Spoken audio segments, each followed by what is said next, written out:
લાખણી તાલુકાના લવાણા ગામે આવેલી પ્રાથમિક શાળાને 75 વર્ષ પૂર્ણ થતા અમૃત મહોત્સવનો ભવ્ય ઉજવણીનું આયોજન કરવામાં આવ્યું હતું। આ પ્રસંગે ચોટીલાના નાયબ કલેક્ટર એસ.ટી. મકવાણા ઉપસ્થિત રહ્યા હતા। કાર્યક્રમમાં વાવ થરાદ જિલ્લાના એસપી ચિંતન તેરૈયા પણ ઉપસ્થિત રહ્યા હતા। લવાણા ગામના વતની તથા આજ પ્રાથમિક શાળાના ભૂતપૂર્વ વિદ્યાર્થી એવા એસ.ટી. મકવાણાએ શિક્ષણ પ્રાપ્ત કરી નાયબ કલેક્ટર સુધીની સિદ્ધિ હાંસલ કરેલ હોવાથી પોતાના વતનમાં આગમન સમયે ગ્રામજનો દ્વારા તેમનું ભવ્ય અને ઉત્સાહભેર સ્વાગત કરવામાં આવ્યું હતું।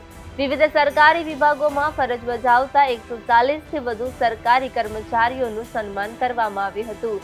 કાર્યક્રમ દરમિયાન મહેમાનો દ્વારા શાળાની શૈક્ષણિક પરંપરા, ગ્રામ્ય શિક્ષણનું મહત્વ તથા વિદ્યાર્થીઓને ઉચ્ચ લક્ષ્ય હાંસલ કરવા માટે પ્રેરણાદાયક સંદેશો આપવામાં આવ્યા હતા। સમગ્ર કાર્યક્રમ ઉત્સાહ, ગૌરવ અને આનંદના માહોલમાં સંપન્ન થયો હતો।